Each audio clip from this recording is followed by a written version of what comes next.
하나님 말씀은 다니엘서 4장 1절에서 18절 말씀입니다. 다니엘서 4장 1절에서 18절 말씀 우리가 교독하겠습니다. 느부갓네살 왕이 전국에 사는 민족과 언어가 다른 묵백성에게 다음과 같은 조서를 내렸다. 백성에게 평강이 넘치기를 바란다. 가장 높으신 하나님이 나에게 보이신 표적과 기적을 백성에게 기꺼이 알리고자 한다. 크도다 그 이적이여, 능하도다 그 기사여, 그 나라 영원하고 그 통치 대대에 이를 것이다. 나 느부갓네살이 집에서 편히 쉬며 궁에서 평화를 누릴 때에 꿈을 꾸었는데 그 꿈이 나를 두렵게 하였다. 침대에 누워 있어도 생각이 번거로웠고 머릿속에 받은 환상 때문에 나는 번민하였다. 그래서 나는 그 꿈의 해몽을 들어보려고 바빌론의 모든 지혜자를 다 내 앞으로 불러오도록 명령을 내렸다. 마술사들과 주술가들과 점성가들과 점쟁이들이 나에게로 왔을 때에 내가 그들에게 꿈 이야기를 하였으나 그들은 나에게 그 꿈을 해몽해 주지 못하였다. 마침내 다니엘이 내 앞에 나타났는데 그는 내 신의 이름을 따라서 이름을 벨드사살이라고 고친 사람이다. 그는 거룩한 신들의 영을 지닌 사람이어서 내가 꾼 꿈을 그에게 말해 주었다. 마술사의 우두머리인 벨드사살아, 내 안에는 거룩한 신들의 영이 있으니 어떤 비밀도 내게는 어렵지 않을 줄을 내가 안다. 내가 꾼 꿈을 해몽하여 보아라. 내가 침대에 누워 있을 때에 나의 머릿속에 나타난 환상은 이러하다. 내가 보니 땅의 한가운데 아주 높고 큰 나무 하나가 있는데 그 나무가 점점 자라서 튼튼하게 되고 그 높이가 하늘에 닿으니 땅 끝에서도 그 나무를 볼 수 있었다. 나무는 잎이 무성하여 아름답고 열매는 온 세상이 먹고도 남을 만큼 풍성하였다. 들짐승이 그 그늘 아래에서 쉬고 그 큰 나무의 가지에는 하늘의 새들이 깃들며 모든 생물이 그 나무에서 먹이를 얻었다. 내가 침대 위에서 나의 머릿속에 나타난 환상을 또 보니 거룩한 감시자가 하늘로부터 내려와서 큰 소리로 외치며 이렇게 명령하였다. 이 나무를 베고서 가지를 꺾고 잎사귀를 떨고서 열매를 해쳐라. 나무 밑에 있는 짐승들을 쫓아버리고 가지에 깃든 새들을 쫓아내어라. 다만 그 뿌리의 그루터기만 땅에 남겨두고 쇠줄과 놋줄로 동이고 들풀 속에 버려두어라. 하늘의 이슬에 적게 하고 땅의 풀 가운데서 들짐승과 함께 어울리게 하여라. 또 그의 마음은 변하여서 사람의 마음과 같지 않고 짐승의 마음을 가지고서 7대를 지낼 것이다. 이것은 감시자들이 명령한 것이며 거룩한 이들이 말한 것이다. 이것은 가장 높으신 분이 인간의 나라를 지배하신다는 것과 뜻에 맞는 사람에게 나라를 주신다는 것과 가장 낮은 사람을 그 위에 세우신다는 것을 사람들이 알도록 하려는 것이다. 나 느부갓네살 왕이 이런 꿈을 꾸었으니 너 벨드사살은 이 꿈을 해몽하여라. 내 나라의 모든 지혜자가 그 꿈을 해몽하여 나에게 알려주지 못하였으나 너는 내 안에 거룩한 신들의 영이 있으니 할 수 있을 것이다. 아멘. 오늘 본문은 느부갓네살 왕이 두 번째 꿈을 꾼 장면입니다. 그가 내린 조서의 내용을 다니엘이 기록한 것이죠. 앞서 2장에서도 느부갓네살은 꿈을 꾸었었습니다. 그때 그는 거대한 신상을 보았다고 했습니다. 신상의 머리는 순금이었고 가슴과 팔은 은, 배와 넓적다리는 이제 놋쇠, 그리고 무릎 아래는 쇠였고 발의 일부는 쇠고 일부는 진흙이 섞여 있는 그런 신상의 모습이었습니다. 그런데 어디선가 난데없이 돌 하나가 날아들더니 그 신상을 산산조각 내어버렸고 이내 그 날아온 돌은 큰 산이 되어서 온 땅에 가득하게 되었다는 그 기이한 꿈이었습니다. 느부갓네살은 그때 다니엘의 해석을 통해서 결국 인간의 왕국은 유한하다는 것과 이 모든 역사의 주재자가 하나님이시라는 것, 그리고 하나님의 통치만이 영원하다는 사실을 깨닫게 됩니다. 그러나 그럼에도 불구하고 느부갓네살은 어리석게도 그때의 교훈을 마음 깊이 새기지 못한 것 같습니다. 이어지는 3장에서 그는 마치 그때 그 계시적인 꿈에 대해서 대항이라도 하듯이 그 온몸이 금으로 되어진 거대한 금신상을 만들어서 강제로 절을 하게 하죠. 그리고 절하지 않으면 죽이겠다고 겁박했습니다. 느부갓네살이 세운 금신상은 머리만 금이 아니었죠. 온몸과 몸통과 발까지 전부 다 금으로 만들어졌습니다. 하나님은 끝까지 믿음의 정절을 지켰던 이 다니엘의 세 친구들을 불타는 용광로 속에서 구해내셨고 또 이제 털끝 하나 상하지 않도록 지켜주셨습니다. 이것을 그대로 목도했던 느부갓네살은 사드락 메삭 아벳느고를 구원하신 그 하나님을 찬송하면서 그분을 두려워하라는 조서를 내리게 됩니다. 그리고 이어지는 오늘 본문 4장은 3장에 그 사건이 있은 지 약 20년이 지난 때 일이고 느부갓네살의 통치 말년에 있었던 일입니다. 다니엘서 4장은 느부갓네살이 경험한 소위 큰 나무 꿈 사건을 회고하면서 내린 조서의 내용들로 이루어져 있습니다. 그런데 이 4장의 전체 구조를 알면 우리가 좀 더 쉽게 본문을 이해할 수가 있는데요. 4장 1절에서 3절 그리고 마지막 4장 34절에서 37절은 똑같이 하나님을 찬양하면서 이제 찬양하고 있습니다.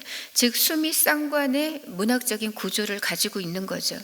그래서 오늘 본문 2, 3절을 보시면 느부갓네살이 이렇게 하나님을 찬양합니다. 2절에 가장 높으신 하나님이 나에게 보이신 표적과 기적을 백성에게 기꺼이 알리고자 한다. 크도다 그 이적이요 능하도다 그 기사요 그 나라 영원하고 그 통치 대대에 이를 것이다.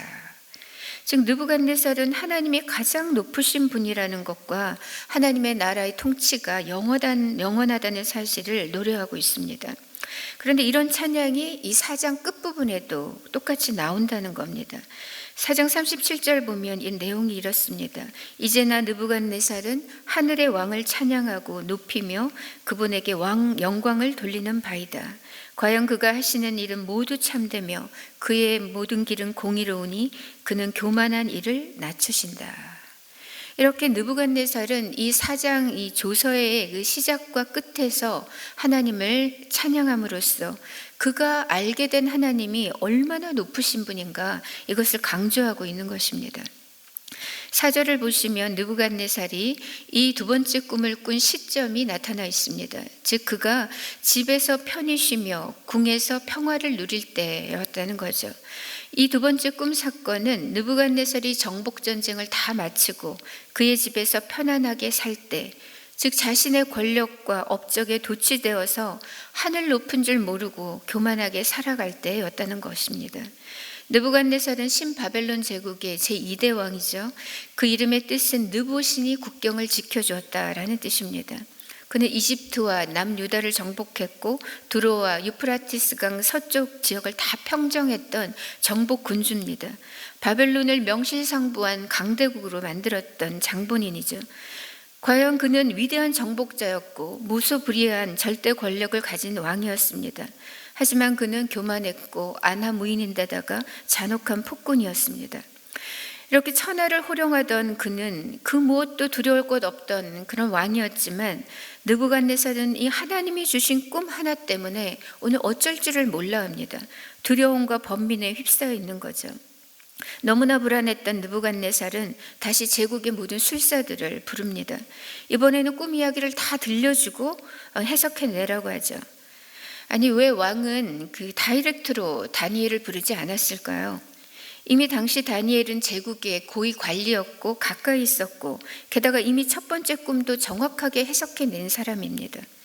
게다가 나중에 이 다니엘을 마침내 불러서 느부갓네살이 뭐라고 하냐면 9절에 마술사의 우두머리 다니엘이다 이렇게 부르고 있죠. 그만큼 느부갓네살 왕도 이 다니엘이 꿈 해석에 있어서는 누구보다 탁월함을 잘 알고 있었단 말이죠. 그리고 그의 말대로 이 다니엘이 거룩한 신들의 영을 지닌 범상치 않은 자임을 이 느부갓네살이 잘 알고 있었습니다. 그런데도 왜 가장 먼저 다니엘을 부르지 않고 찾지 않았느냐는 거죠. 그것은 그만큼 당시 느부갓네살의 영적인 상태가 엉망이었다는 것을 방증하는 것입니다. 하나님을 대적하던 상태였다는 것이고, 따라서 하나님의 사람 다니엘을 웬만하면은 피하고 싶었던 거죠. 그래서 다른 술사들을 먼저 불러서 이제 물어봤는데 역시나 그들 중 그 누구도 꿈의 의미를 해석해내지 못했습니다. 내용을 다 말해 주었는데도 해석이 안 되는 거예요. 왜냐하면 그 꿈은 하나님께로부터 말미암은 계시적인 꿈이었기 때문입니다. 그러니 이방 술사들은 당연히 알 수가 없는 것이죠. 이번에도 오직 하나님의 영과 하나님의 지혜로 충만했던 다니엘만이 정확하게 그 의미를 해석할 수 있었습니다. 그리고 느부갓네살 왕에게 대안까지도 제시해 주죠. 그렇다면 오늘 느부갓네살이 꾸었던 그 꿈의 의미는, 꿈의 내용은 어떤 것이었을까요? 도대체 어떤 꿈이었기 때문에 대제국의 통치자인 이 왕이 두려움과 번민에 떨었던 것일까요? 느부갓네살이 꾼 꿈은 이런 것이었습니다. 온 땅 한가운데 가장 높고 커다란 나무가 있었습니다. 그 나무는 점점 자라서 튼튼해지고 이내 하늘에까지 닿아서 땅 끝에서도 볼 수 있을 정도가 되었죠. 나무의 잎사귀는 아름다웠고 또 열매는 많아서 온 세상이 먹고도 남음이 있었습니다.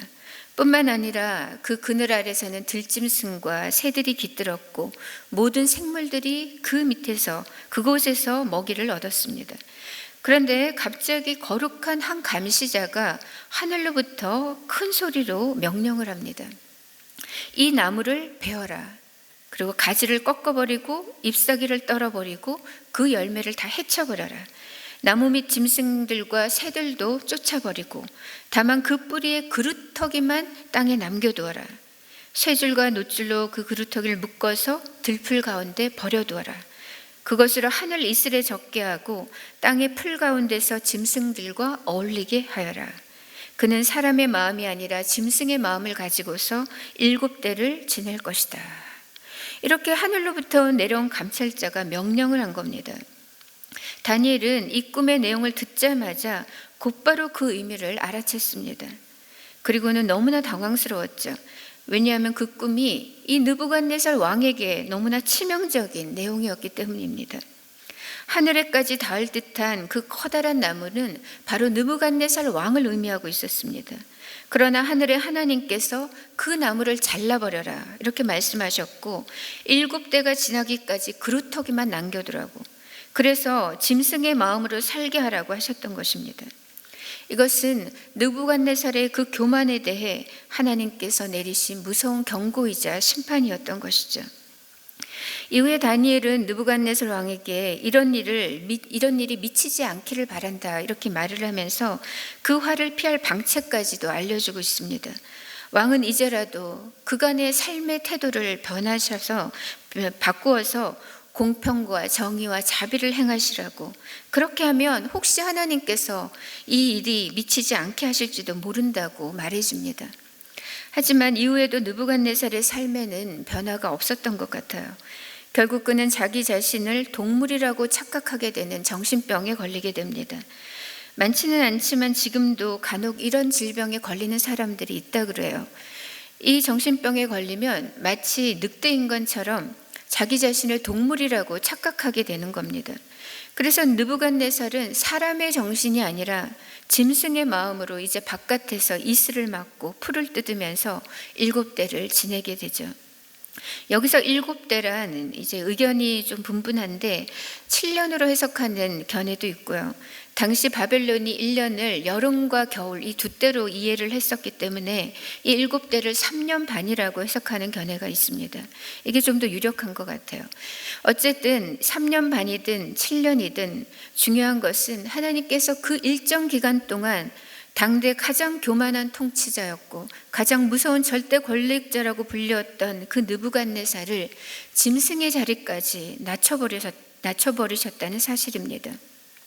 그를 왕위에서 쫓겨나게 만드셨고 인간성을 상실한 채로 가장 비참한 자리까지 내려가게 하셨습니다.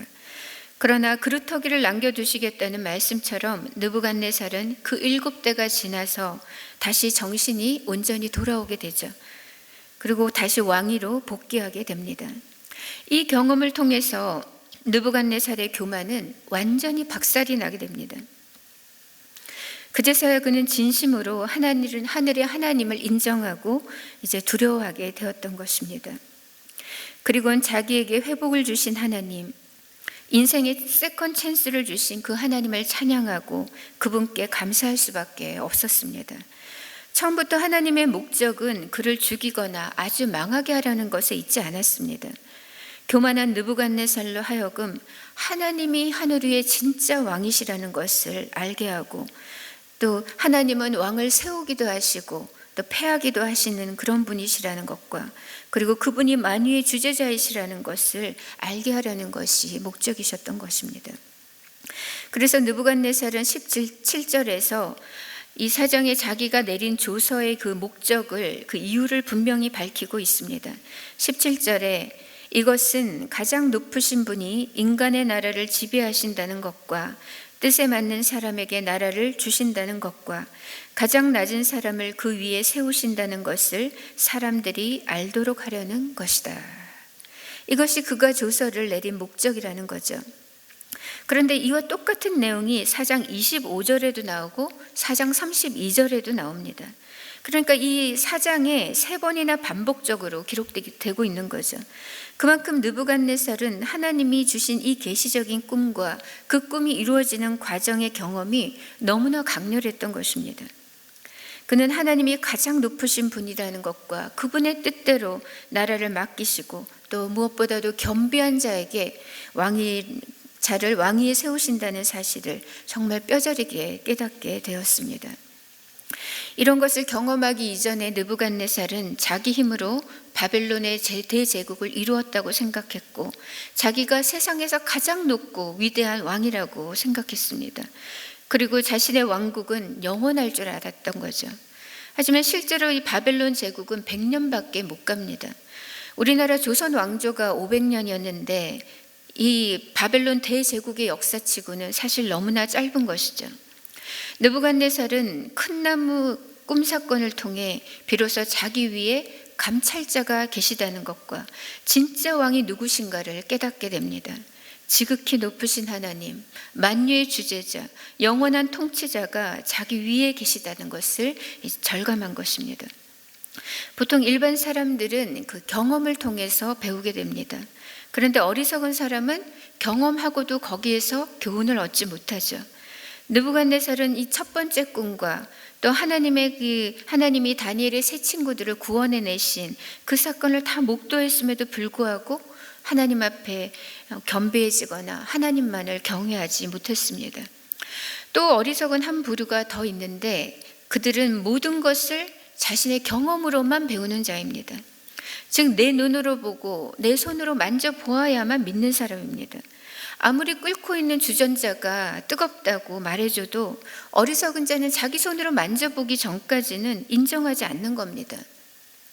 그렇게 교만하고 완고한 자는 결국 부러져 보고 또 뜨거운 맛을 보아야만 바뀌게 되고 배우게 되는 거죠. 반면에 지혜로운 자는 자기가 직접적으로 경험하지 않아도 말씀을 통해서 하나님의 교훈을 자기 것으로 받고 또 자신의 삶에 적용할 줄 아는 것입니다. 우리 모두가 다 느부갓네살이 그 나락으로 떨어지는 그 경험을 똑같이 우리가 할 필요는 없지 않습니까? 하나님께서 우리에게 기록된 말씀을 주신 이유는 우리로 하여금 느부갓네살처럼 교만한 자리, 어리석은 자리에 이르지 말라고 하시는 교훈인 것이죠. 이제 말씀을 정리하겠습니다. 중요한 것은 이 땅에서 보이는 것이 전부가 아니라는 겁니다. 우리 위에 보이지 않는 거룩한 감찰자가 계시다는 겁니다. 진정한 왕이시고 만유의 주재자가 되시고 가장 높고 존귀하신 하나님이 계시다는 사실입니다. 그리고 그분만이 우리를 영원히 통치하시고 그분의 나라만이 영원하다는 것입니다. 이 땅의 모든 권세는 하나님께서 위탁하신 권세이고 우리 모두는 그 하나님의 선한 청지기로 부름받았습니다. 만약 우리가 이 사실을 망각하게 되면 우리는 우리 자신도 모르게 하나님을 대적하는 자리에 이를 수 있고 또 짐승의 자리에까지 떨어질 수가 있는 것입니다. 오늘 하나님께서 우리에게 원하는 것은 오직 지극히 높으신 하나님만을 경배하고 섬기고 경유하는 것입니다. 정의와 공평과 자비를 행하는 것이고 하나님을 사랑하며 겸손히 그분과 동행하는 것입니다. 이사야 66장 2절에 하나님이 이렇게 말씀하십니다. 나의 손이 이 모든 것을 지었으며 이 모든 것이 나의 것이다. 겸손한 사람, 회개하는 사람, 나를 경외하고 복종하는 사람, 바로 이런 사람을 내가 좋아한다. 이렇게 말씀하셨습니다. 성도 여러분, 이 아침 우리가 함께 기도하실 때 먼저 하나님 아버지, 우리가 어리석고 완고하고 교만한 느부갓네살의 전철을 밟지 않게 하여 주옵소서. 우리에게 늘 부드러운 마음과 겸손한 마음을 주시고 가장 높으신 하나님만을 사랑하고 경외하며 만유의 주재자이신 하나님만을 찬양하게 하옵소서. 이렇게 먼저 기도하고요. 두 번째로는 우리나라 위정자들과 나라를 위해서 기도하겠습니다. 이 나라를 하나님의 손에 맡겨드립니다. 완전한 통치자 영원하신 하나님께서 이 나라를 다스려 주시고 또한 우리 교회와 가정과 자녀들을 다스려 주옵소서. 특별히 이 땅의 위정자들이 하나님을 두려워하며 공평과 정의를 행하고 선한 청지기의 삶을 살아가게 하옵소서. 이렇게 나라와 위정자들을 위해 기도해 주시고, 또한 오늘은 우리 목장 모임을 위해서 기도하겠습니다. 우리 교회 목자님들에게 하늘의 은혜와 평안과 성령의 지혜와 충만함을 부어주시고 목장 모임으로 모일 때마다 그곳에 하나님의 임재가 나타나고 사랑과 평안이 가득하게 하옵소서. 풍성한 기도 응답의 현장이 되게 하시고 많은 영혼들이 주님께 돌아오며 회복의 역사가 나타나는 목장 모임 되도록 우리가 기도하고요. 내일부터 신앙 강좌가 시작됩니다. 그 속에서, 말씀 속에서 우리 모두가 하나님을 깊이 만나고 또 새 힘을 얻는 시간이 되게 해주시고 우리 교회 수험생들을 은혜로 붙드사 가장 복되고 선한 길로 인도해 주시기를 우리가 중보하고, 우리가 개인의 기도 제목으로 하나님 앞에 나아가겠습니다. 함께 기도하겠습니다.